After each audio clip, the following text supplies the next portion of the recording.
travaillé lors de l'avènement de la pandémie.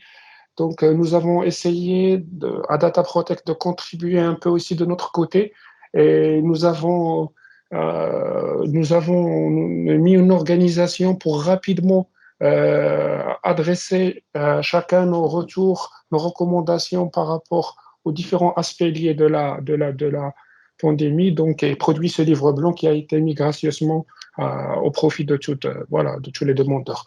Donc, on va voir un peu les aspects légaux, juridiques liés à tout ce qui est télétravail, assez rapidement, j'espère. On va voir l'importance de la préparation en amont. On parle de scénario de télétravail. Idéalement, c'était intégré dans une démarche, je dirais, de préparation de voilà, la continuité d'activité. On va voir les risques liés à tout ce qui est télétravail et un ensemble de stratégies sécurité que nous avons recommandées et puis que nous avons détaillées vraiment dans le livre. À parler d'un modèle de maturité par rapport à la sécurité du télétravail et, et j'espère répondre à vos différentes questions. Donc, je ne sais pas déjà, je suis bien entendu.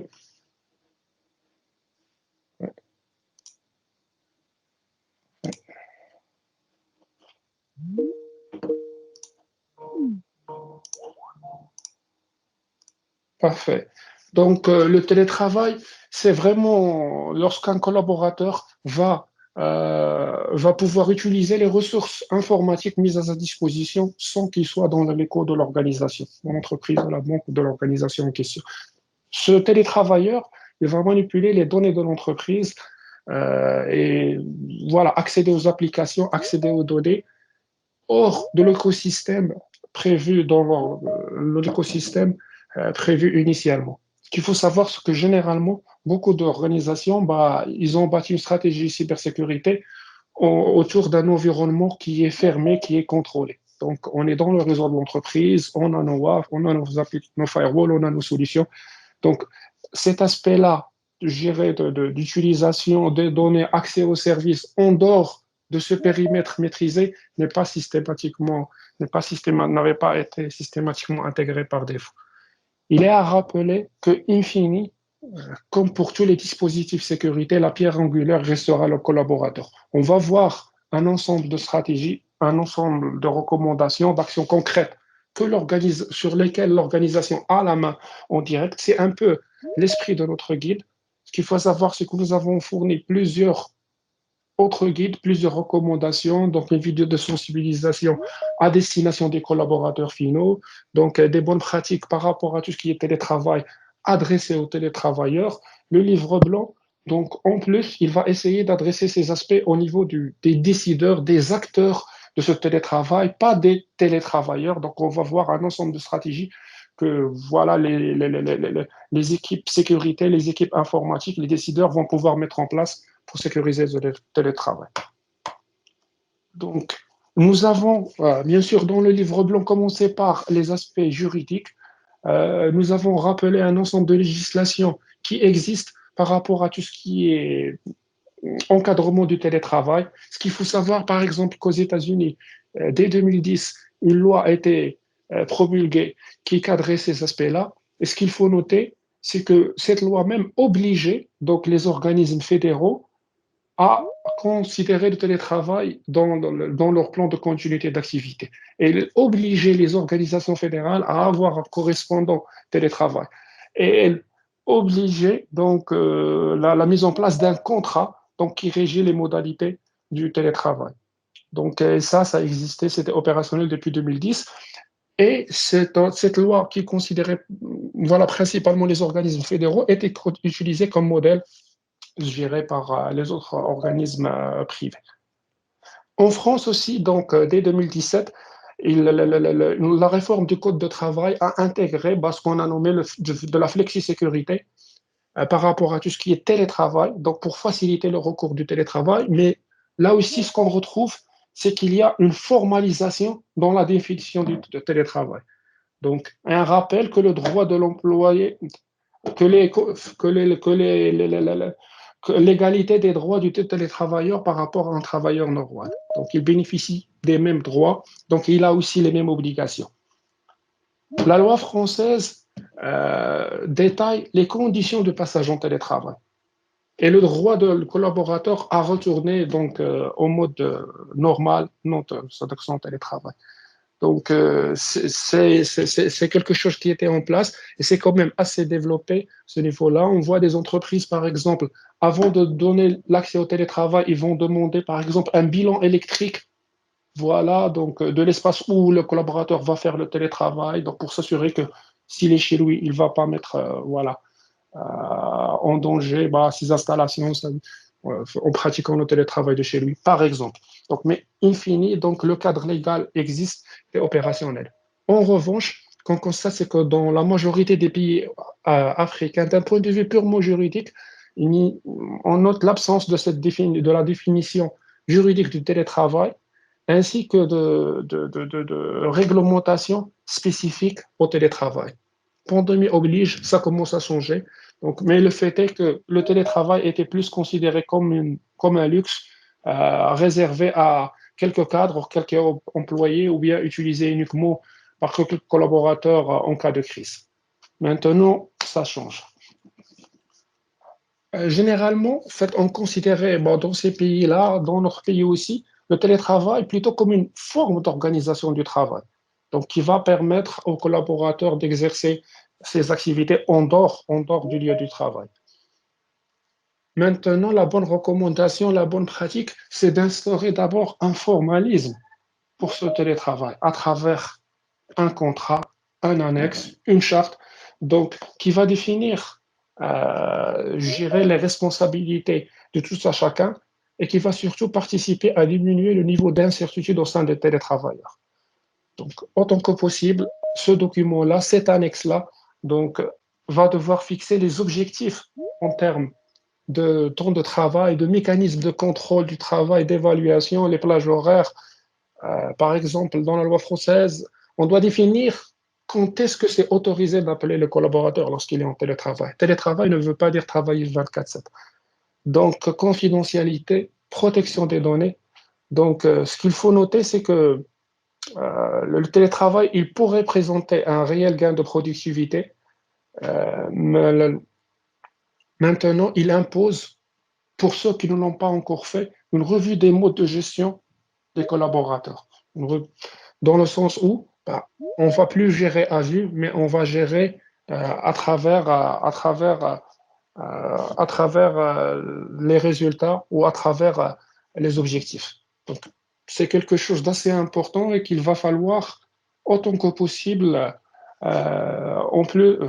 sur lequel il va falloir sensibiliser, gérer les collaborateurs, les managers, et qu'il va falloir aussi formaliser.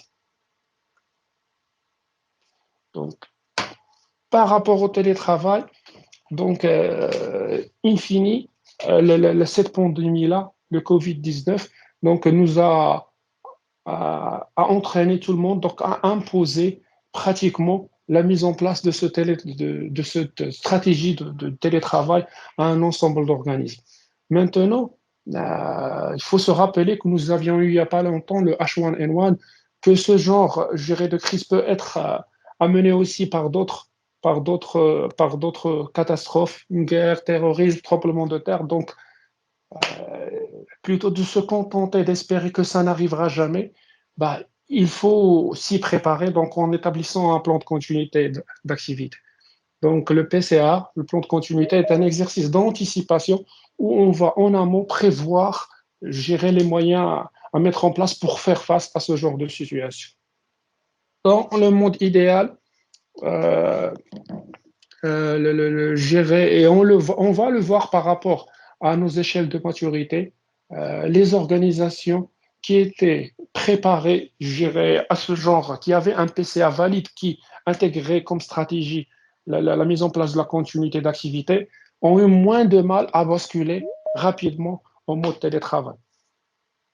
Ce qu'il faut rappeler par rapport à la continuité, par rapport à tout ce qui est PCA, c'est la nécessité d'avoir une cellule dédiée, dotée des moyens, des responsabilités, de l'autorité nécessaires. Donc, cette cellule, généralement, elle va commencer par départager les activités essentielles, donc elle va les identifier en amont, elle va identifier les niveaux de services minimaux et les ressources associées qu'il va falloir mettre en face.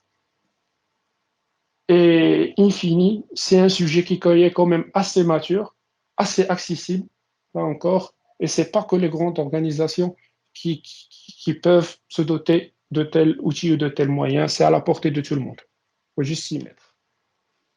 Donc, in fine, cette cellule qui va préparer je dirais la crise, qui va préparer la réponse aux crises, bah, elle va être active.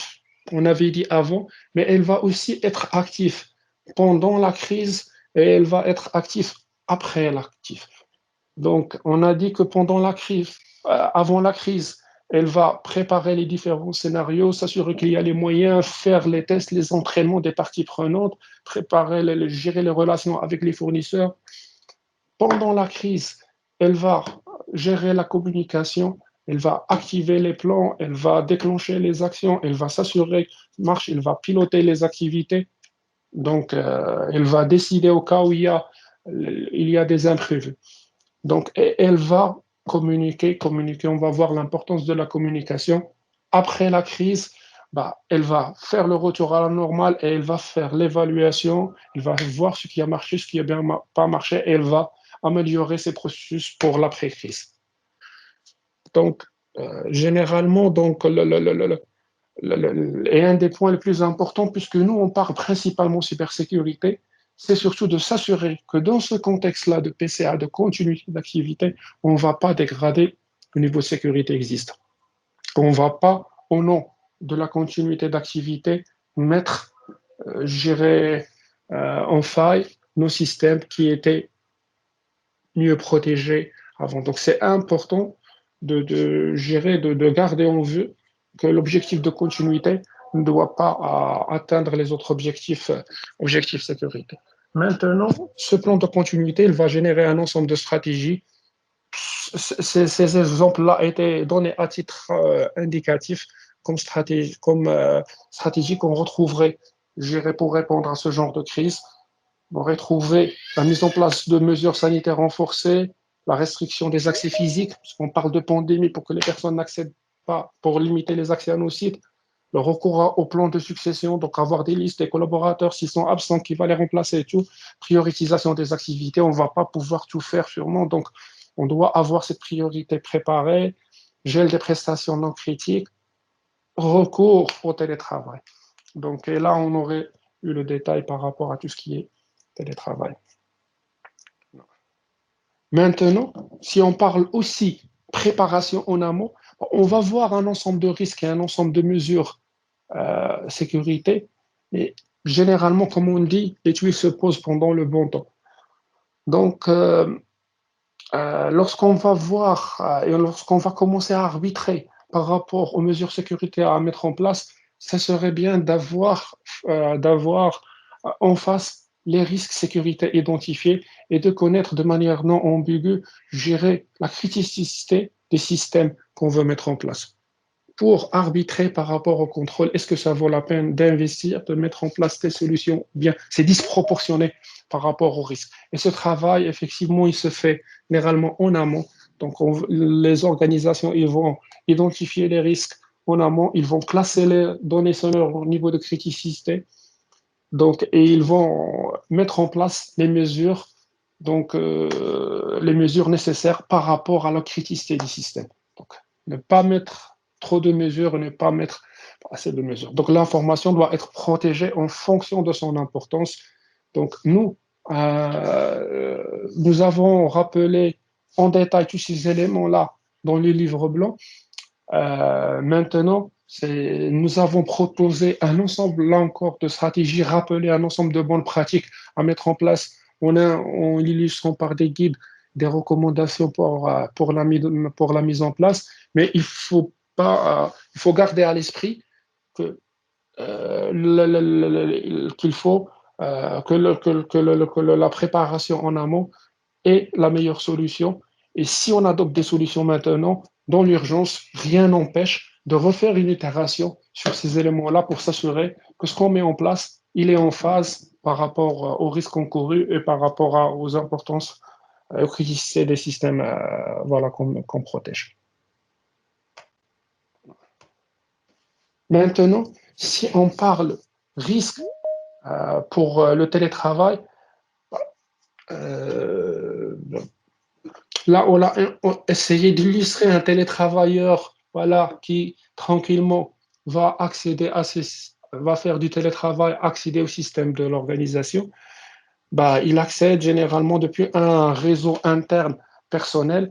Peut-être qu'il ne bénéficie pas des mêmes moyens de protection que des réseaux des entreprises et tout.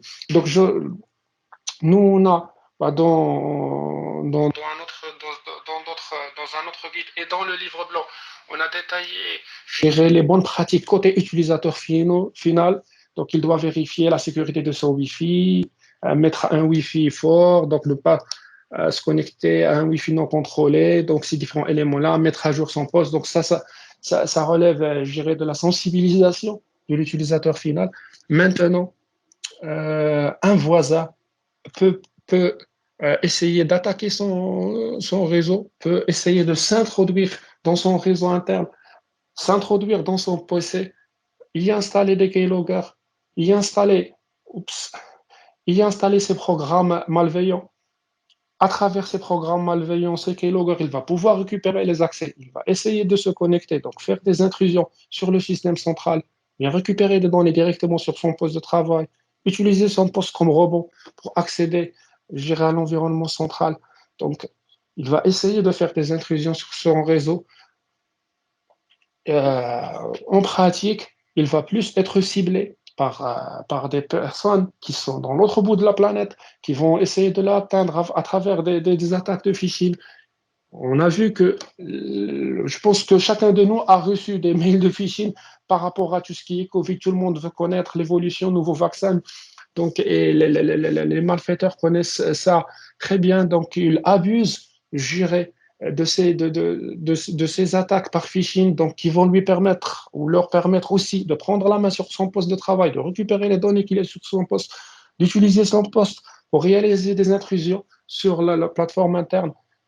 Les malfaiteurs, bon, ils vont aussi voilà, identifier ces nouveaux systèmes voilà, qui sont maintenant accessibles. Donc, ces nouveaux services d'accès à distance, ils vont essayer de les attaquer, ils vont essayer de les faire tomber, de faire du chantage, ou bien ils vont essayer voilà, d'exploiter les vulnérabilités sur ce nouveau système qui ont été mis en place à la hâte. Donc, pour l'accès VPN, peut-être il n'y avait pas d'identification. Ils vont essayer de brute force et récupérer des accès. Donc, c'est des nouveaux systèmes, voilà, c'est des nouvelles ressources, c'est des nouvelles possibilités qui sont pour eux et vraiment, ils ne vont pas se faire prier pour pour essayer d'en tirer des profits. Donc, il y a plusieurs vecteurs d'attaque. Donc, on a dit, c'est les postes de travail de l'utilisateur, c'est son environnement d'accès réseau, c'est le réseau lui-même qui est utilisé, donc les nouveaux services qui sont déployés. Donc, par rapport à ça, donc on a voilà, recommandé un ensemble de stratégies voilà, donc à mettre en place, à même d'atténuer ce risque-là.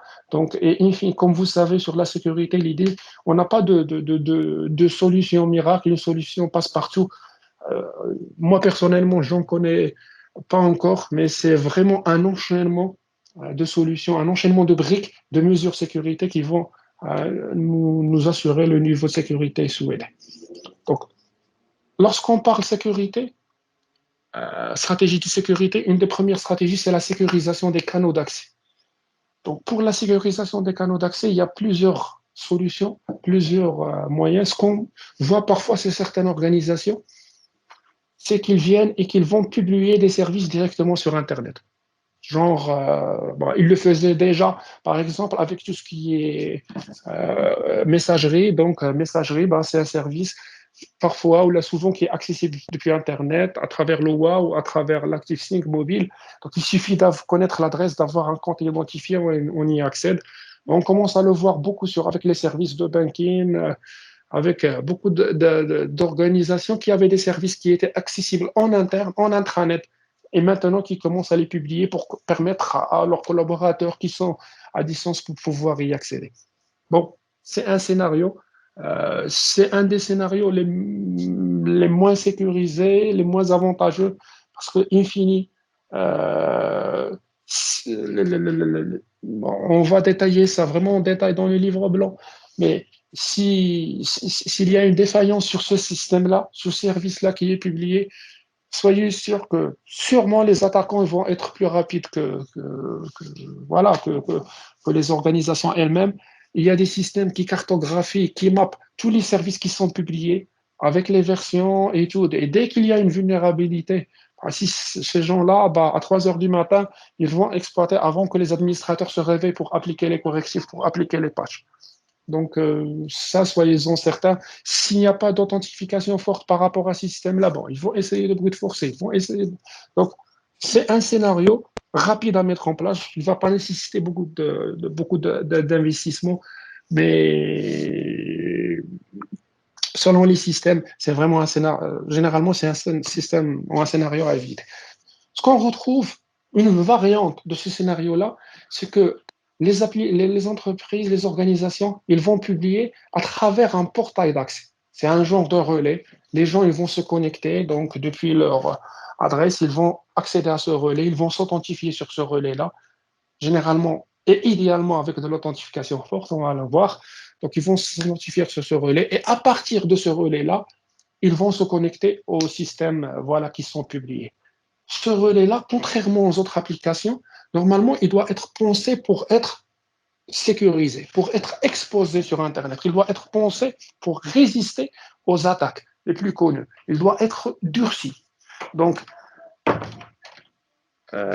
donc ça, c'est aussi une des possibilités qui est possible, qui est permise. Donc, du moment qu'on met en place tous les briques nécessaires par rapport à ce relais-là, qu'on fait de l'authentification forte, que l'accès se fait avec un bon chiffrement, qu'on n'a pas de possibilité de brute force, que le système soit très durci, donc il soit très difficile gérer, d'exploiter des vulnérabilités dessus.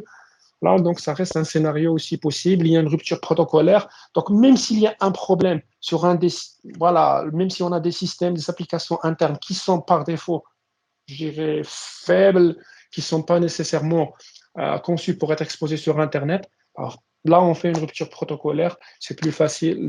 Donc, et là, on concentre la sécurité sur ce portail d'accès.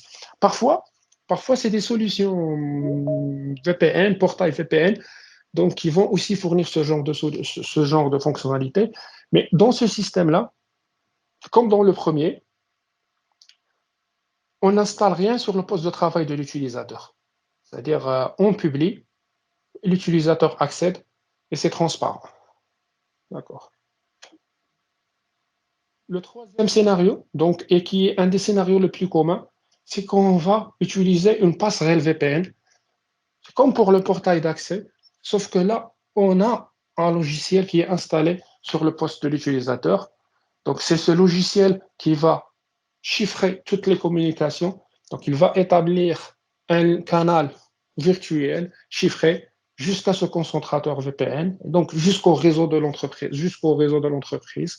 Donc, il va sécuriser tout ce flux-là. Donc, idéalement, on utilise aussi cet agent, puisque là maintenant, on a un logiciel qui tourne sur le poste de l'utilisateur pour jouer le rôle de mini firewall. Donc voilà, comme ça, il protège ce PC lorsqu'il est connecté, parfois même après. Donc il y a des fonctionnalités supplémentaires du moment, quand je dis qu'on a un agent pour vérifier, par exemple, que le poste est à jour, il a l'antivirus, il est activé, il est à jour, il a les derniers correctifs, avant de le laisser rentrer sur notre réseau. Donc, et de même là, donc, après accès au réseau, il va pouvoir accéder aux autres services. Parfois, on trouve le VPN plus le portail. Donc, le VPN va le donner accès au portail pour les applications web et tout. Et généralement, c'est aussi le système qui est utilisé et qui était avant systématiquement utilisé par les administrateurs internes. Parce que contrairement au portail qui va être limité, géré aux applications, un portail, généralement, c'est pour accéder en HTTPS, peut-être en RDP avec des applets Java, Voilà, mais ça reste assez limité, alors que le VPN, c'est un accès IP. Du moment qu'il y a de l'IP derrière, on va pouvoir y accéder de manière sécurisée, de manière rapide. On peut avoir le minimum d'overhead possible. Donc, c'est le scénario, je dirais, roi, c'est le scénario le plus utilisé. C'était avant systématiquement utilisé par les administrateurs. Maintenant, ça commencera à être utilisé par tout le monde. La limitation, c'est qu'il faut installer l'agent sur le poste de travail. C'est ça le principal limitation. Il faut que ça soit être fait ou bien en amont, que l'utilisateur utilise le poste de l'entreprise, donc qu'on puisse y installer l'agent, ou bien que l'administrateur, bah, il ait les pouvoirs sur ce PC personnel qu'il utilise et qu'il consente à y installer l'agent. C'est un peu ça la limitation. On peut faire les déploiements a posteriori, à distance, et c'est plus embêtant que les autres solutions où on n'avait pas de prérequis côté poste de travail. Euh, une autre variante par rapport à ce scénario-là, qui est très intéressante, qui est fournie par quelques éditeurs, c'est que au lieu d'investir dans un concentrateur VPN qui doit être dimensionné pour tous nos collaborateurs, et de faire toutes ces configurations ici, donc durcissement, la compatibilité, il y a des éditeurs qui ont des solutions où le VPN, il y a l'agent tout le temps, mais le VPN se connecte à un fournisseur en cloud, à un service en cloud. Tout le monde se connecte là et on n'a qu'une seule liaison maîtrisée donc à travers notre firewall vers notre réseau. Vraiment, c'est comme si on a un serveur VPN en cloud directement chez le fournisseur dédié. Et l'avantage de ce genre de solution, c'est qu'en plus, généralement, ils vont aussi fournir les autres couches de sécurité web, sécurité email directement. Donc les utilisateurs, ils se connecteront tout le temps à leur firewall sur le cloud avant d'accéder à Internet, aux autres services, ou bien avant d'accéder aux services de l'organisation de manière sécurisée. Mais c'est aussi dans la famille des VPN. Donc, un autre mode qui est aussi très intéressant, c'est tout ce qui est vidéo, pour poste de travail virtuel. Là, concrètement, les utilisateurs, pour accéder à leur application, ils vont se connecter à un poste virtuel. C'est un poste de travail, une image, où ils ont tout leur environnement, leurs fichiers, leurs données, leurs applications. Il n'y a plus de problème de compatibilité, généralement plus de problèmes de performance parce que lorsqu'ils vont se connecter à leur application, ils vont se connecter depuis ces postes qui sont plus ou moins sur le même réseau, qui sont dans le même data center. Donc, c'est la solution avec la meilleure compatibilité. Généralement, c'est une solution qui est aussi très rapide. Là, il peut utiliser son poste de travail, je dirais, non maîtrisé. C'est pas grave dans le sens où toute la sécurité va être principalement à ce niveau-là. C'est ce PC-là, cette image-là, qui a les dernières mises à jour, qui a les derniers correctifs, qui est contrôlé, qui est sécurisé. Là, il peut accéder directement à travers le portail pour accéder au VDI, ou bien utiliser un VPN ou accéder au VDI, mais vraiment, une bonne partie de la sécurité va pouvoir être assurée ici. Ce scénario-là, et je dirais, même d'un point de vue sécurité, reste très intéressant. Et il est très intéressant aussi par rapport à tout ce qui est télétravail, parce que généralement, on va trouver que ces organisations-là, ils vont utiliser ces VDI-là, même lorsque les collaborateurs sont internes.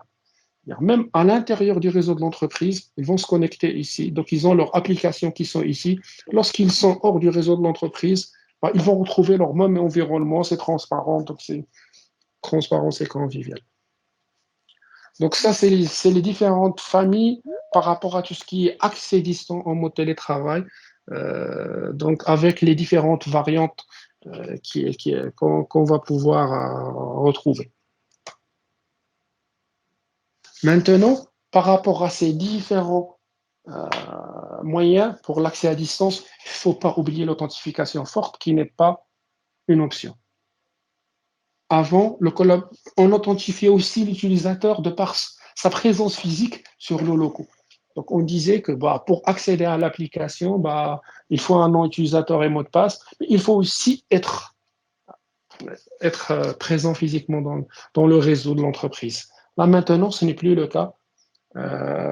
Si je publie directement ou bien si j'utilise un VPN, bah, On peut malheureusement pas contrôler, hormis bien sûr de la sensibilisation et autres, on ne peut pas contrôler ce que l'utilisateur va mettre sur son mot de passe. Même si dans notre système, nous, on va mettre des règles de complexité dans la passerelle VPN, dans la passerelle VDI, parce qu'on va obliger à avoir un mot de passe complexe, 12 caractères alphanumériques.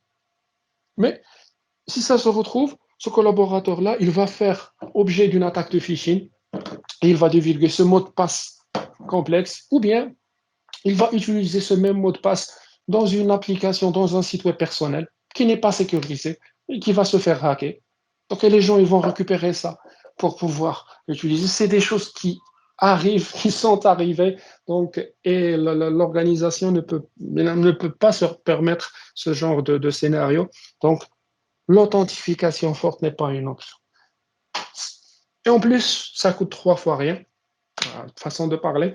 Donc, en plus de son mot de passe qui doit être complexe, qui doit respecter toutes les bonnes pratiques, on va rajouter un deuxième authentifiant, quelque chose qu'il a ou quelque chose qui il est, en plus de ce qu'il connaît déjà.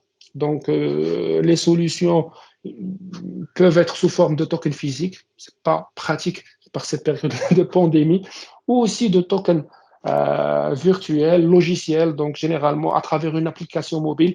C'est ce qui est le plus souvent utilisé. Le déploiement peut se faire très rapidement et on peut coupler ça avec principalement au minimum pour tout ce qui est VPN, portail, pour tout ce qui est gateway qui nous permet d'accéder au réseau. Donc pour rajouter cette brique de couche importante de sécurité. Maintenant, même si un malveillant va récupérer je dirais, va accéder à notre réseau, va accéder au poste de travail du télétravailleur, peut-être qu'il récupérera des fichiers qui sont sur son poste là, mais il ne va pas pouvoir utiliser ça pour accéder au réseau de l'entreprise, il ne va pas récupérer de nouveaux fichiers. On va limiter encore même un peu l'impact. Donc, ce qu'il faut savoir aussi, c'est qu'une bonne partie de normes, de standards de sécurité exige l'authentification forte. Ce n'est pas une option. Donc, généralement, une bonne analyse de risque ne devrait pas passer à côté de ça aussi. Donc, il y a aussi la problématique de la protection de la donnée. Donc, comme on a dit, la donnée, elle est dans le système d'information de l'organisation. Donc, on a dit, on va essayer de contrôler l'accès.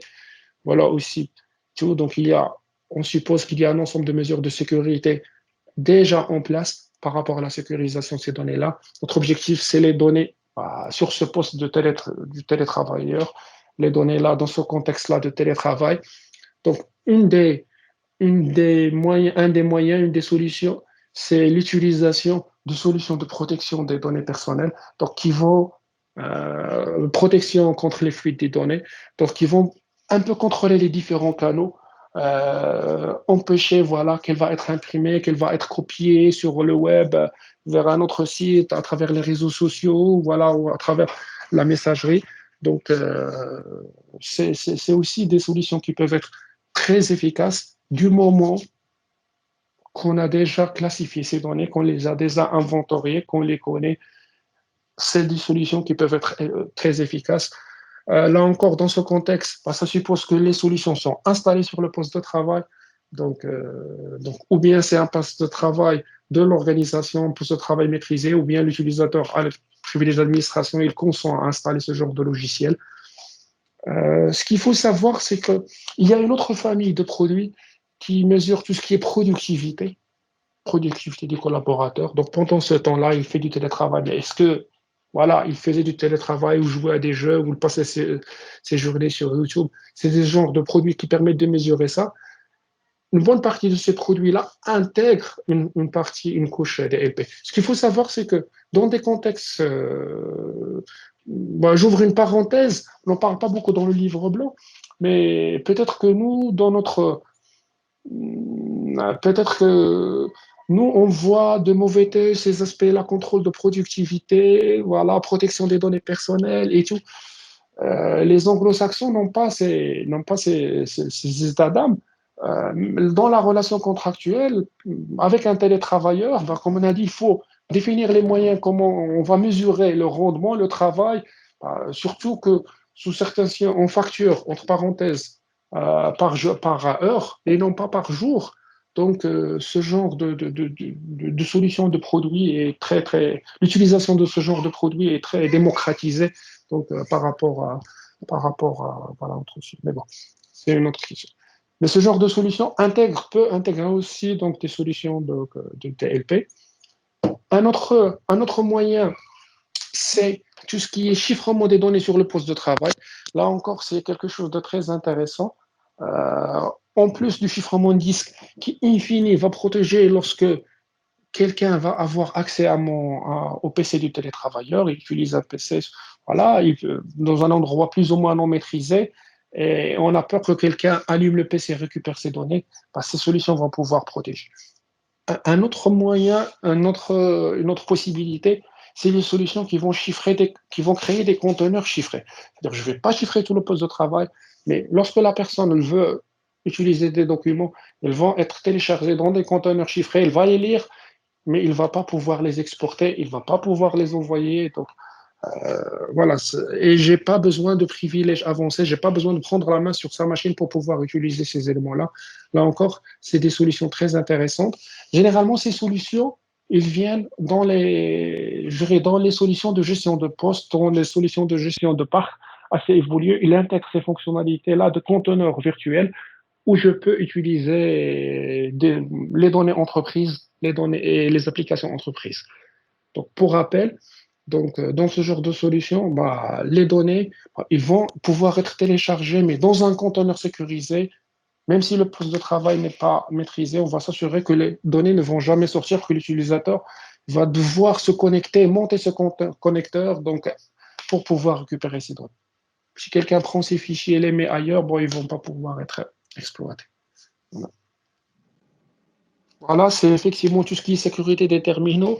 Et on voit effectivement que maintenant, on parle plus de gérer de solutions de gestion de parc MDM, mais d'UEM, Unified Endpoint Management. Donc, ils vont pouvoir appliquer notre stratégie de sécurité sur les postes de travail donc, et sur les mobiles aussi, avoir les mêmes politiques, les mêmes exigences. Un des principaux voilà, avantages, c'est cette capacité-là d'avoir les applications dans un conteneur sécurisé. Ils vont rester dans ce conteneur-là, ils ne vont pas sortir avec leurs données.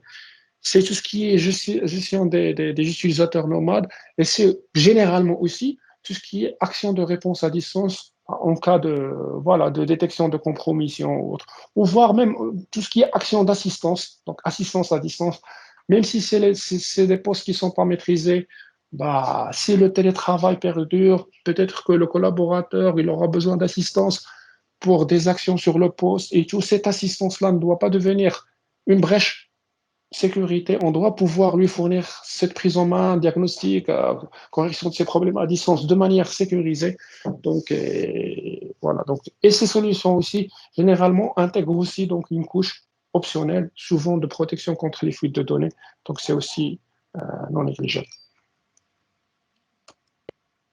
Il y a aussi l'aspect surveillance et traçabilité qui est très important parce qu'on ouvre de nouvelles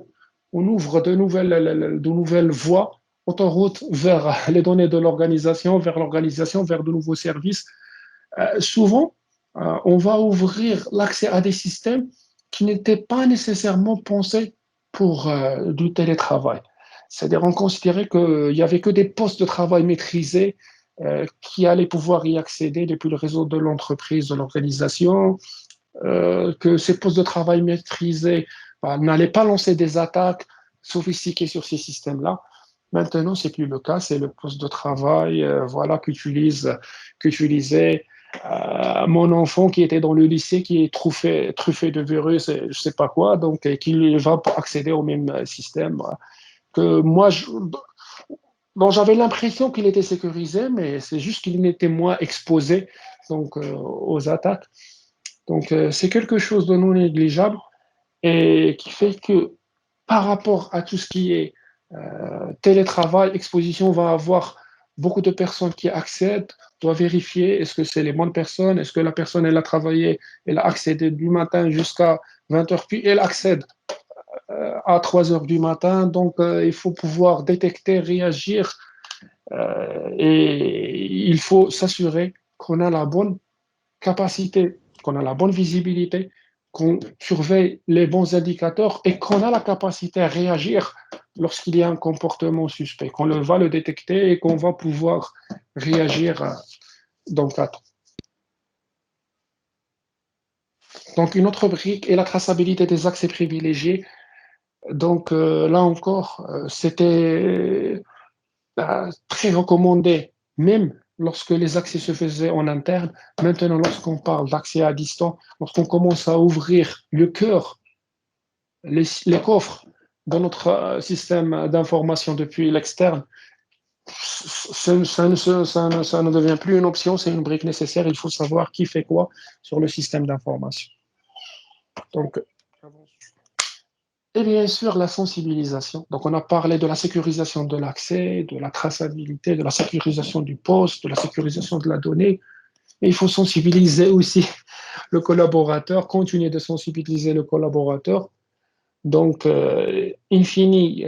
comme j'avais dit, les malveillants, ils vont profiter à fond, je dirais, de cet état et de son sentiment d'urgence, de ce sentiment euh,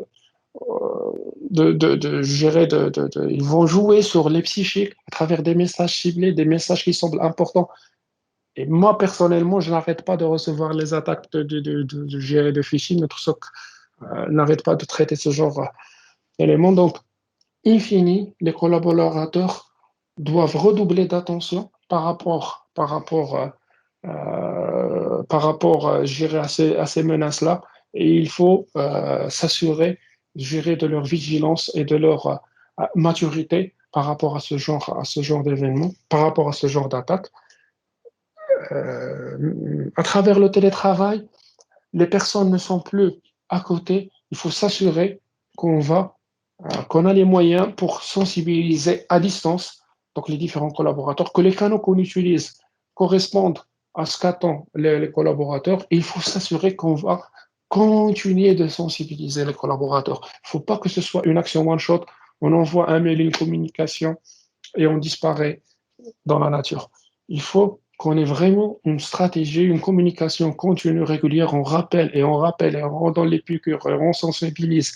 Donc, et tout ça à distance, ce n'est plus même du présentiel.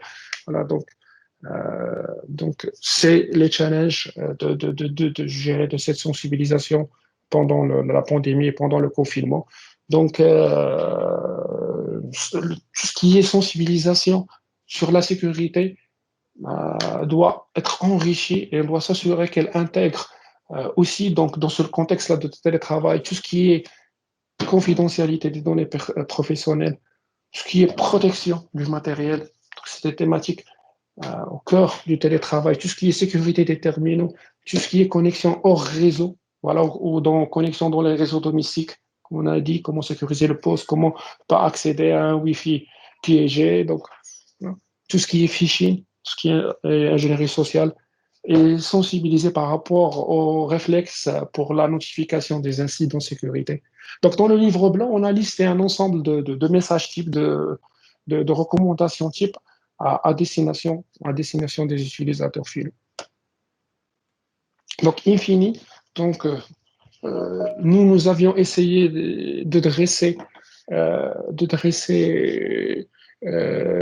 gérer une démarche par rapport à la sécurisation du télétravail en partant des obligations légales et des pratiques légales ici et ailleurs, en partant aussi donc de gérer de la nécessité, de l'intérêt de prévoir en amont tout ce qui est gestion de crise et tout ce qui est préparation de la continuité, en parlant des risques, des différentes stratégies.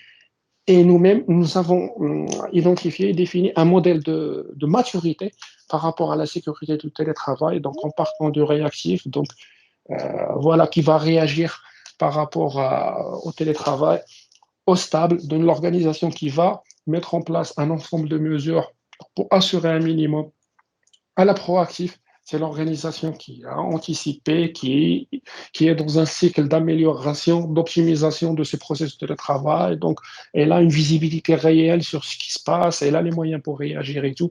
Donc, pour chaque modèle, on a identifié donc les caractéristiques et je dirais, les exemples d'activités qui sont réalisées par rapport à ces organisations-là pour vous permettre, tout à chacun, alors voilà, en toute transparence et autonomie, de vous identifier par rapport à identifier votre posture sécurité télétravail. Donc, bien sûr, tous ces éléments-là sont listés dans le livre blanc. Donc, dans le livre blanc, on avait rappelé certaines offres donc, qu'avaient fait qu'ont fait des éditeurs de la place, donc par mesure de solidarité, donc, où ils ont offert un ensemble de solutions, de produits gratuitement, bien sûr, souvent de manière limitée, temporaire. Ils ont fait des licences d'un mois, de 90 jours, d'un ensemble de solutions sécurité qui vont aider à la sécurisation du télétravail. On parle de Cisco, par exemple. Donc, qui ont donné des licences d'évaluation VPN, donc 750 licences par device, des licences firewall virtuelles, des comptes d'authentification forte, de même Palo Alto avec gérer des licences VPN pour l'accès à leur plateforme VPN Cloud, et voilà, donc F5 avec des licences là encore VPN pour leur portail, donc APM et autres, Fortinet. Donc, il y a des licences, il y a des offres publiques, et vous pouvez vous approcher donc de votre intégrateur, distributeur, voilà, pour prendre connaissance des possibilités. Vous serez souvent étonné. Les demandes d'autorisation exceptionnelles se font très rapidement pour des autorisations, pour des volumes importants. Vraiment, il y a un élan de solidarité important donc, par rapport à cet aspect-là. Bon. Donc voilà, j'ai essayé de faire vite. Je me suis tenu à mon programme 45 minutes. Donc voilà, le détail est décrit vraiment dans le livre blanc. Donc je me réserve ce créneau pour répondre éventuellement à vos questions. Donc aux questions. Nous, on était conscients le, le, le, le, le, le volume de données traitées dans le livre blanc est comme très important, on traite de plusieurs domaines. Et voilà, on a voulu quand même se donner un espace pour répondre à vos questions par rapport à des sujets spécifiques au cas où vous aurez. Donc, si possible, bah, je vous demanderai, voilà, donc je ne sais pas s'il y avait des questions déjà posées.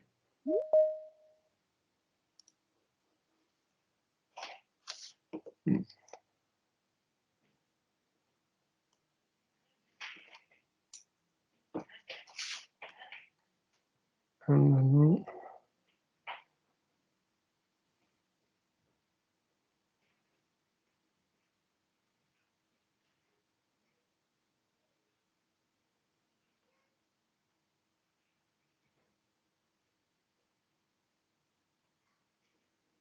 D'accord. Il y avait la question par rapport au VDI, en quoi il diffère par rapport au premier type d'accès. Donc, dans le premier type d'accès, donc on parlait par exemple d'une organisation qui va publier par exemple le système de téléphonie ou bien la messagerie. Donc, c'est accessible directement. Dès que j'ai mon client installé, j'accède donc à la plateforme ou bien un site web, voilà, avec un espace où je m'authentifie et j'ai accès à des services internes. C'est un exemple d'accès à des services fournis par l'application. Dans la partie VDI, euh, concrètement, euh, lorsque, j'ai effectivement un client qui tourne sur mon poste de travail. Ça peut être un client léger, quelque chose que j'exécute. J'ai pas besoin de privilégier l'administration pour le lancer. Mais lorsque je le lance, c'est comme un bureau à distance, terminal serveur ou bien un Citrix. Je me connecte à une autre plateforme. Sur l'autre plateforme, c'est comme si je me connectais à un autre PC. Et une fois que je me connecte à cet autre PC, à cette autre plateforme, j'ai mon poste, j'ai mon bureau, mon bureau virtuel, j'ai mes documents, j'ai mes applications, et je me connecte comme si j'étais à l'intérieur de l'entreprise. En fait, le poste de travail virtuel, il est à l'intérieur pas le corona. C'est Le juste. travail. Le poste de travail virtuel, il est à l'intérieur du data center généralement et j'y retrouve toutes mes applications. Vraiment, le VDI a d'intérêt aussi lorsque j'utilise indépendamment du télétravail. On a vu, par exemple, des organisations utiliser systématiquement les VDI d'abord pour leurs prestataires externes. Lorsque la personne prestataire externe veut venir intervenir, elle n'intervient pas depuis son PC directement pour accéder au système interne, critique, production. Elle va passer par un poste relais, par un bastion. Depuis ce bastion, elle va accéder. Donc, c'était utilisé plus ou moins dans ce sens de traçabilité, des accès privilégiés ou autres. Après, on a commencé à voir les organisations qui vont aussi faire ça pour leur administrateur interne. Et puis, on a commencé à avoir des organisations qui ne vont pas faire ça pour un besoin de traçabilité, mais vraiment pour un besoin de confort. Parfois, on a des applications, entre parenthèses, qui sont legacy. Moi, j'ai Windows 10 et j'ai des applications qui tournent sur XP ou voilà, Windows 7 où il a besoin de composants spécifiques.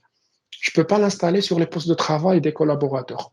Donc, je vais mettre cet environnement VDI, je vais y mettre les différentes applications, je vais demander aux gens pour accéder aux applications d'aller ouvrir une session sur cet environnement VDI avant d'ouvrir, avant de pouvoir utiliser les applications. Donc, tout en assurant un effort d'utilisation qui est très, très, très élevé. Cette même solution, elle peut être utilisée en mode télétravail. C'est-à-dire les gens ils ne vont pas accéder à l'environnement VDI depuis l'environnement de l'entreprise, mais en dehors de l'environnement de l'entreprise. Donc ça se prête aussi donc, à tout ce qui est télétravail avec l'avantage de pouvoir accéder aux différents systèmes, aux différentes applications de l'entreprise. C'est un des systèmes où on a une compatibilité très élevée. On peut retrouver le même environnement que ce qu'on avait. Malheureusement, par rapport aux autres solutions, et on l'a dans le livre blanc, on a essayé de classer ces solutions-là de par le niveau de sécurité apporté, mais aussi de par la complexité de mise en place. La solution VDI reste une des solutions quand même les plus, je dirais pas complexes, mais qui vont nécessiter un effort de mise en place plus important, dans le sens où je vais avoir besoin de capacité au niveau central en termes de stockage pour pouvoir avoir ces environnements de travail-là. Et je vais sûrement pas pouvoir le faire aussi rapidement que l'implémentation d'un VPN avec authentification forte ou autre. Donc, généralement, c'est ou bien les gens qui avaient des projets en amont, ou qui avaient une capacité VDI qui vont étendre, ou en tout cas, c'est quelque chose qui pourrait être envisagé par le futur. Donc, pour pouvoir avoir cette capacité-là et ce confort d'utilisation du télétravail par la suite. J'espère que. Ouais.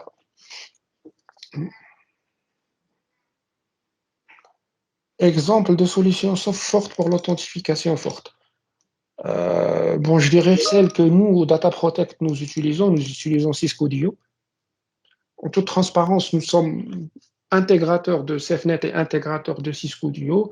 Nous payons des licences SafeNet nous avons une trentaine de licences que nous payons pour un nombre de collaborateurs. Bah, avec la pandémie, Cisco nous a mis à disposition un nombre illimité de licences Cisco. Bah, on a déployé aussi les Cisco. Ça marche très bien, Cisco Dio. On a pris la décision de les acheter. Donc, voilà. Après, solution pour tracer les accès distants. Si on parlait VDI, Citrix peut aussi tracer. Donc, après, donc, les solutions, il y a tout ce qui est très utilisé ici au Maroc. Il y a Walix, il y a CyberArk, nous avons beaucoup de produits CyberArk.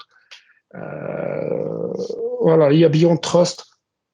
C'est des solutions qu'on peut installer plus ou moins assez rapidement et qui vont pouvoir assurer cette traçabilité vidéo de tous les accès distants. Donc, en tout cas, nous, considérons ça, moi personnellement, je considère ça comme une brique élémentaire, c'est comme le firewall. On ne peut pas donner l'accès en administration au cœur du SI, voilà, tous les composants critiques sans avoir cette visibilité-là. C'est aussi très dissuasif, même par rapport aux administrateurs, ils savent que voilà, qu'ils ne peuvent pas se permettre de bêtises.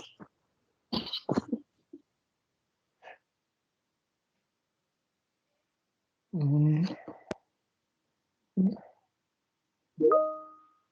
Oui, effectivement, les dispositions télétravail devront être intégrées donc, dans les règles internes, au minimum, si on ne parle pas d'un autre contrat, mais de la charte qui doit prévoir, en tout cas, les responsabilités des collaborateurs par rapport, par rapport à, par rapport à tout ce qui est télétravail, leurs responsabilités pour la protection des données, pour s'assurer qu'ils ne vont pas désactiver les mesures en place, de la sensibilisation. Et puis, c'est comme pour tout ce qui est américain qui, dès 2010, exigeait des directions fédérales de considérer le télétravail dans leur plan de continuité d'activité. Ils devaient avoir une stratégie télétravail. Donc, ce n'est pas une option. Les solutions sont en place, les mesures sont en place, les politiques sont en place. Tout est en place pour le faire de manière sécurisée.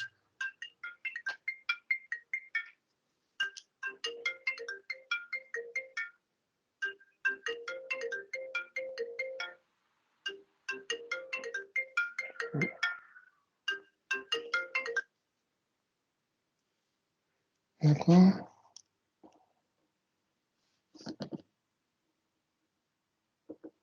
Oui, solution VDI via le cloud, effectivement. Je pense Amazon offre déjà ce genre et Azure aussi, donc Microsoft aussi. Donc ça peut être c'est aussi un très bon moyen pour pouvoir déployer le VDI rapidement. D'autant plus que ces éditeurs de cloud, ces fournisseurs cloud fournissent de la facturation. Donc voilà, par heure ou là, par mois. Donc, c'est intéressant de pouvoir avoir cette capacité, de pouvoir généraliser et puis éventuellement de réduire par la suite, de ne payer que pour les télétravailleurs.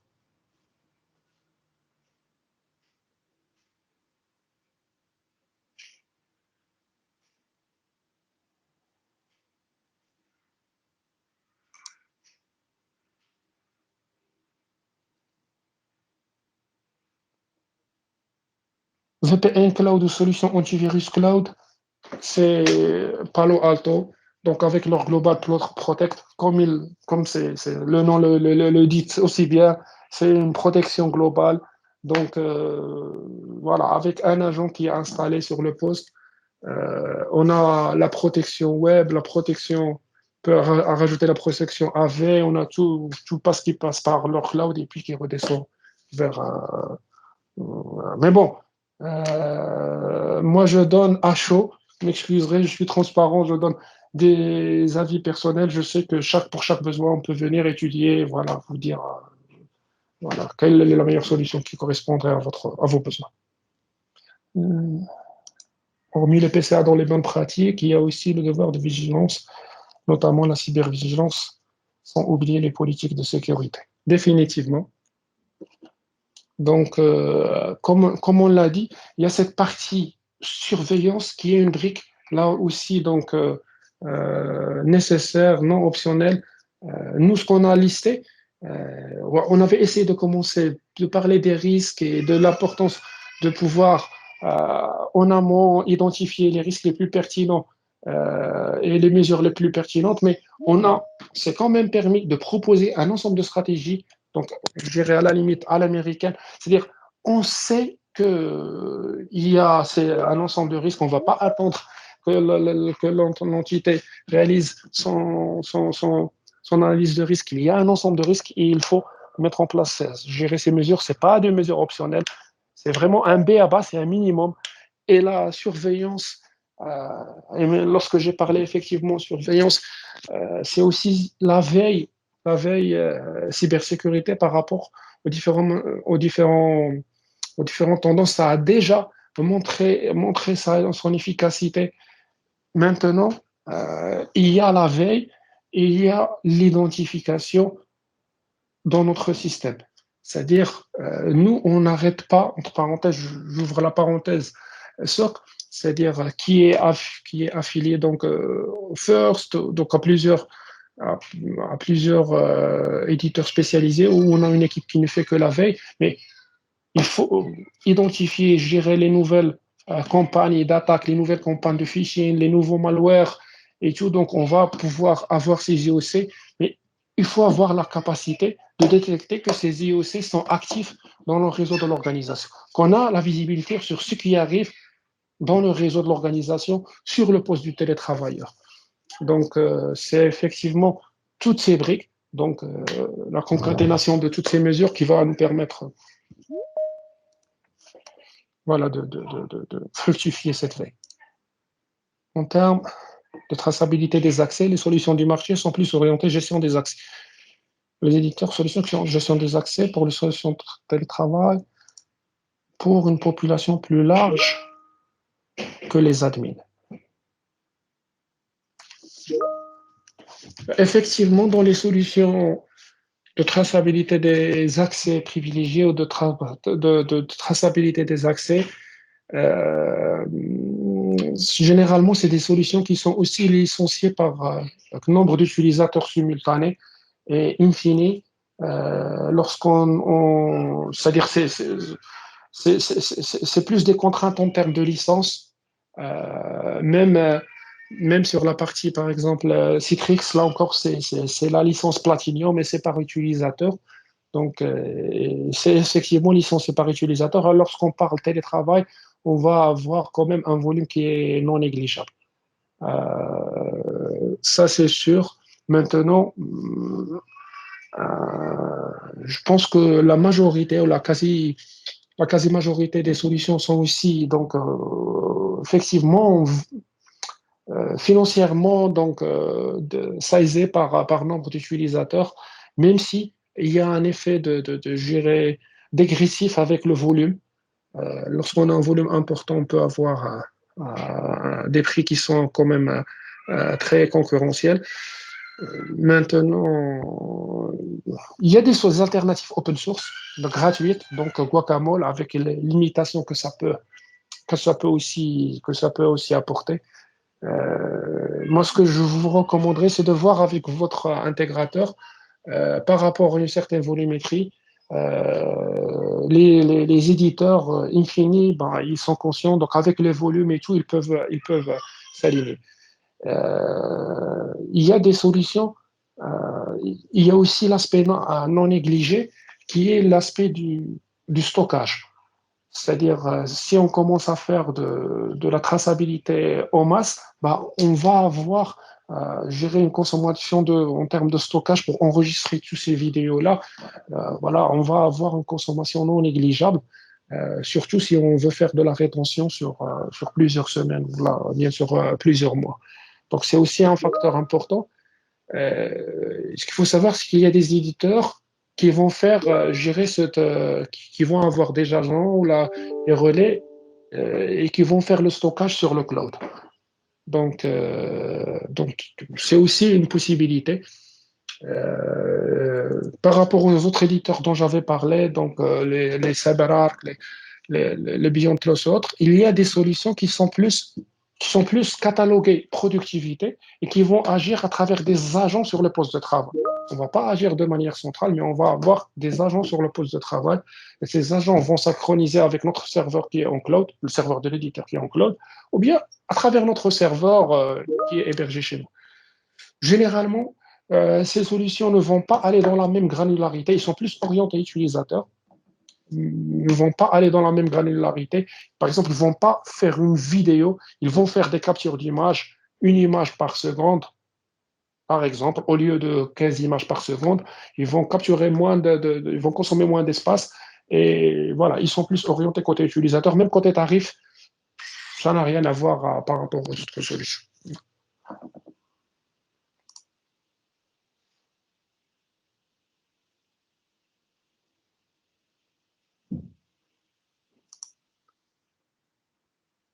Pour l'utilisation des solutions basées sur le cloud pour la protection des terminaux, quelles sont vos recommandations avant de sécuriser les données conformément à la réglementation en vigueur qui interdit que les données sensibles transitent par le cloud? N'est-ce pas? Donc effectivement, je pense la réglementation elle est claire, donc on va pas pouvoir. Il y a pour certains organismes qui ne peuvent pas utiliser un certain nombre de solutions. Donc maintenant, moi, je ne peux que donner mon avis personnel. Donc, il y a d'autres formes de cloud. Donc, il y a des éditeurs. Donc, il y a des fournisseurs nationaux, donc d'hébergement, de hosting, qui peuvent être une bonne alternative. On ne va pas utiliser Amazon ou, voilà, ou Azure, mais on va utiliser des services donc, déployés dans ce data center-là, donc, pour avoir une certaine forme de cloud privé, hein. Mais voilà, donc moi, je ne pourrais pas vous recommander d'être contraire à la loi.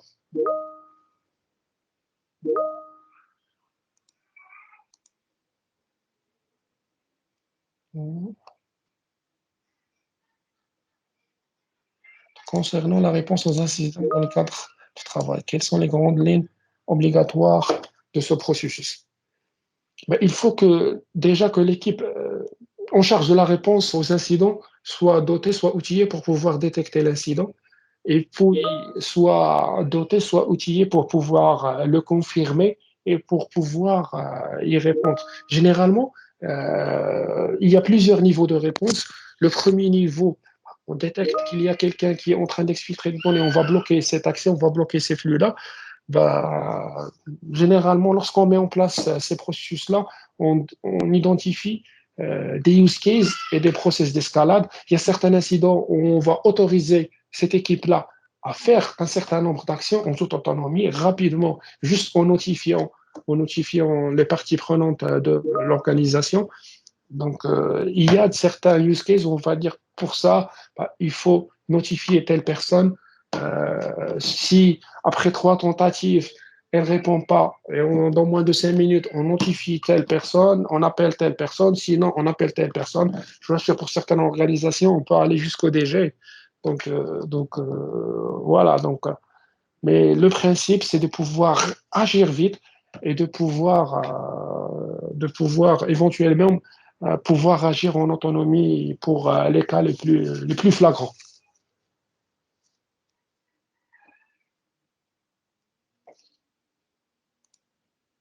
Oui. Donc, CyberArk One Identity sont plus orientés gestion de traçabilité des accès pour les accès de masse. Quelles sont les solutions les mieux adaptées? Donc, effectivement, donc, il y a des solutions qui sont orientées utilisateurs final, télétravailleurs, donc, donc où on va plus utiliser un agent qui est installé sur le poste de travail. On va le donner, je dirais, aux télétravailleurs, aux personnes, ils vont l'installer. Donc, et cet agent-là, bah, il va avoir plusieurs fonctions. Une des premières fonctions, c'est tout ce qui est productivité, généralement. Donc, on va pouvoir savoir avec précision, on va pouvoir faire des corrélations, des rapports. Par les personnes, généralement, ils commencent à travailler de 8 heures à 8h30, 9 heures. Ils passent sur une journée de 8 heures, ils vont passer 3 heures sur telle application, 1 heure sur telle application, voilà. Donc, et passer 3 heures, c'est pas juste ouvrir l'application, c'est combien de temps, lorsqu'il avait ouvert l'application, il avait manipulé la souris, le clavier, tapé, lorsqu'il était sur cette application-là. Donc, c'est très pratique.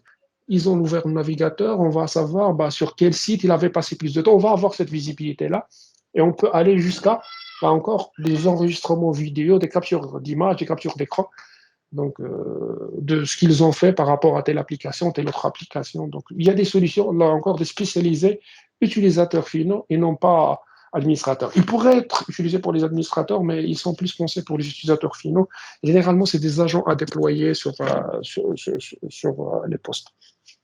Donc, tel TerraMind, donc solution que nous, on connaît très bien.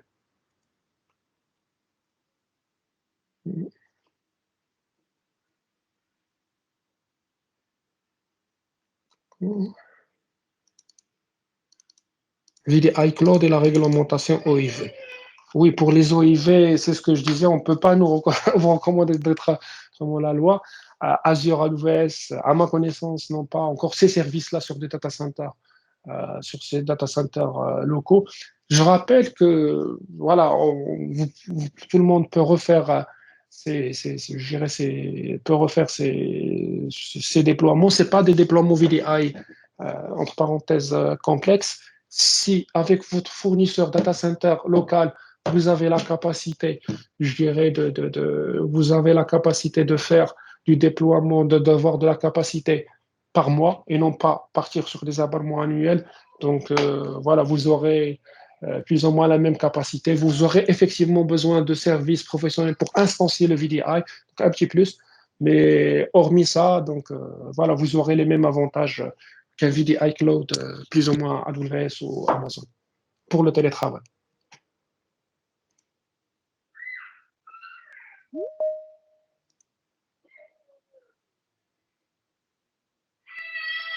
Donc, quelles sont les mesures de sécurité à exiger vis-à-vis des prestataires dont on a besoin d'autoriser l'accès à nos plateformes en dehors de nos clauses confidentialité, de nos clauses de confidentialité contractuelle? Effectivement, bah, la clause, c'est un prérequis, c'est un minimum euh, égal, mais il faut s'assurer, il faut avoir la visibilité, la pleine assurance de tout ce qui est fait sur votre SI. Pour moi, mon avis personnel, c'est que indépendamment des accès à distance du télétravail, un prestataire qui intervient sur des systèmes en production, sur des systèmes qui manipulent des données, il doit passer par ces, entre parenthèses, bastions de traçabilité. Donc, au lieu d'accéder directement, il passe par ces systèmes qui vont enregistrer de manière visuelle tout ce qu'il fait tout ce qu'il fait et où vos équipes vont pouvoir voir en temps réel ou bien en différé ce qui se fait sur le système. Vous aurez cette piste de traçabilité. Pour moi, ça, c'est un minimum du moment qu'il y a intervention sur des systèmes en production. Donc, c'est les solutions qu'on a décrites tout à l'heure, les cyberarcs, euh,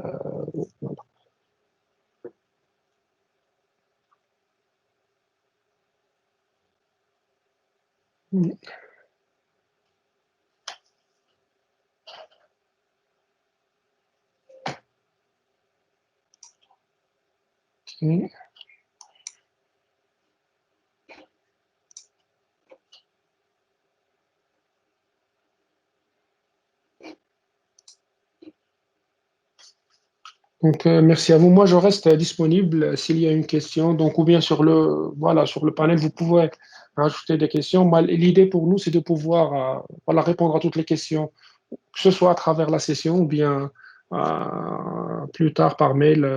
Voilà, si on n'a pas la réponse ou si on n'a pas, on ne peut pas répondre à tout.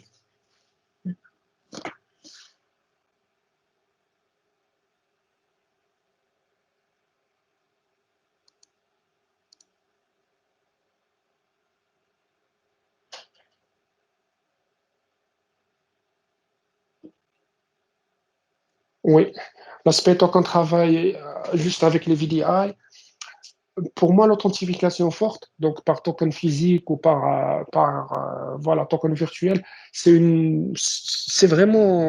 un prérequis, indépendamment des stratégies pour l'accès. On accède par VPN ou par VDI. Et les VDI, oui, ils sont compatibles avec l'utilisation d'authentification forte par token. Ils sont compatibles.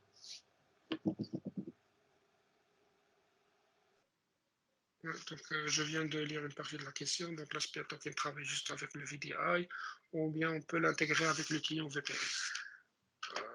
En fait, généralement, même pour le VDI, moi j'ai parlé de VDI, mais souvent, ce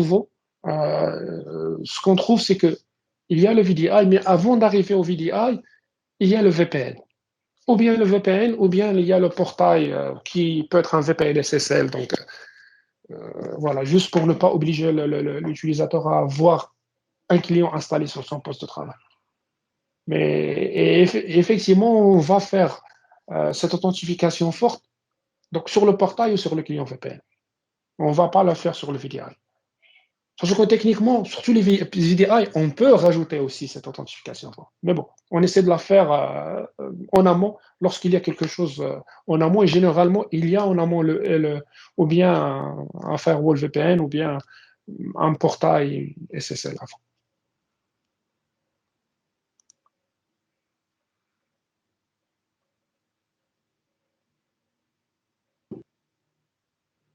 Rabi, Bonjour, bonjour Raoul.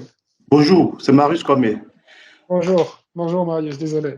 Ok, ce que je voulais dire, c'est que au niveau de VDY, comme je vous l'avais si bien dit, euh, il faut aller de bout en bout, sécuriser tout ce qui est infrastructure. Donc, étant en télétravail, nous savons que nous utilisons nos propres connexions Internet, n'est-ce pas? Oui, Étant à la oui, maison. Donc, oui, souvent, l'entreprise n'octroie pas de connexions dédiées aux travailleurs. Donc, ce que je veux dire, qu'il faut forcément installer tout ce qui est prérequis comme VPN ou oui, établir un profil depuis le data center lié soit à un poste. Donc, le poste qui doit se connecter, par exemple, au data center doit forcément avoir un antivirus installé sur son poste oui, et, et autres. Et comme vous avez aussi bien parlé d'authentification à multifactor, je pense que c'est aussi une exigence aussi au niveau de la sécurité, puisque on va se connecter directement à un VPN. Donc, en ouvrant le portail de VPN, il faudrait s'assurer que c'est lui, l'utilisateur, qui se connecte. Donc, par quel moyen? Donc, on va utiliser deux authentifications, euh, soit oui. par le mot de passe ou ce que lui, euh, il, il sait. Bon, il connaît ou il sait où ce qu'il est, peut-être. Voilà. Donc, en associant ces authentifications fortes-là, je pense que ça pourra aider à sécuriser le canal et les informations qui sont contenues dans le data center. C'était ma contribution, en fait. Oui, tu as tout à fait raison. Donc, l'authentification forte, c'est pas une option. Donc, du moment qu'on parle télétravail, c'est pas du tout une option. Donc, c'est obligatoire. Donc, que ce soit VPN ou que ce soit accès direct, VDI ou autre, l'authentification forte vraiment n'est pas une option. Et effectivement, par rapport à tout ce qui est, ce avec quoi tu avais entamé, la discussion par rapport à tout ce qui est connexion de l'utilisateur, là, c'est vrai que là, on est en train de faire, en tout cas à travers ce livre blanc, et cette session, on fait le focus sur la sécurité. Maintenant, il faut s'assurer que tout le monde a la bande passante, a la capacité, Internet, les forfaits.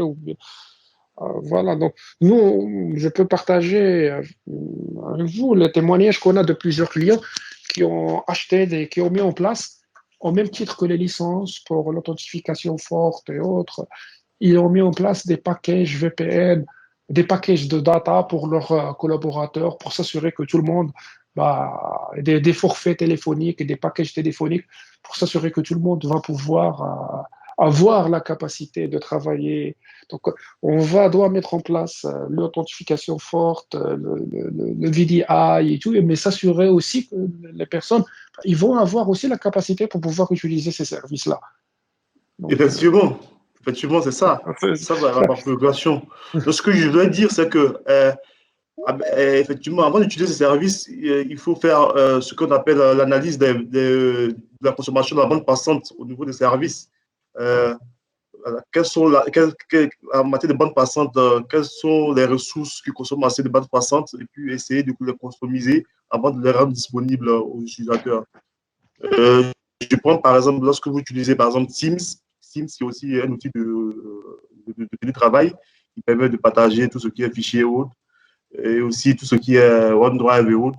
Euh, tout cela ouais. utilise assez de bandes passantes. Donc, si nous n'arrivons pas à customiser tout ce qui est bandes passantes et puis à mieux dimensionner, c'est la sécurité aussi qui y va, puisqu'on parle de la disponibilité. Ouais. Donc, il faut tout à fait aller aussi dans ce sens aussi pour pouvoir mieux travailler en télétravail, bien sûr.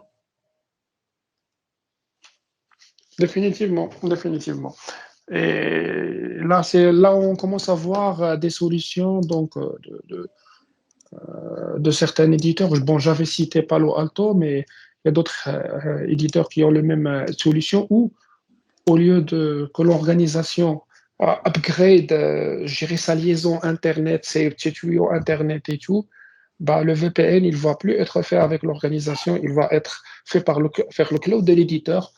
Donc, c'est le cloud de l'éditeur donc, qui est dimensionné et surdimensionné pour les différents flux des utilisateurs, que ce soit les flux métiers qui vont être reroutés là, à travers un VPN vers l'organisation, ou bien les flux web qui vont sortir directement depuis le cloud de l'éditeur.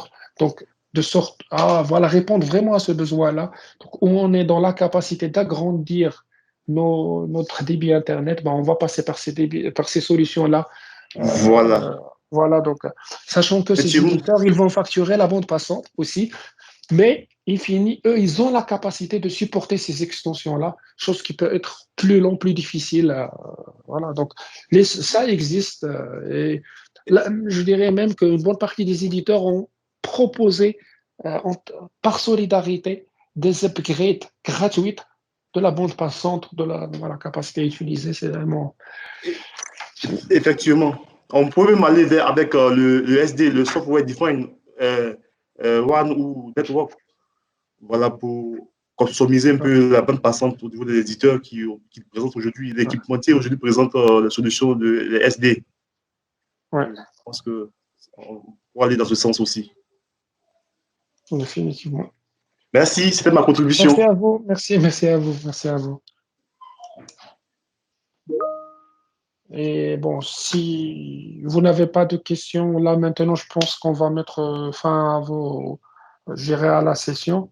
En tout cas, je remercie tous les participants. Donc, voilà, j'espère que vous apprécierez donc, je dirais le livre blanc bon, qu'on s'est organisé pour vous offrir. Donc, si vous avez des questions, des compléments d'information, donc toute l'équipe Data Protect est à votre disposition. Donc, merci.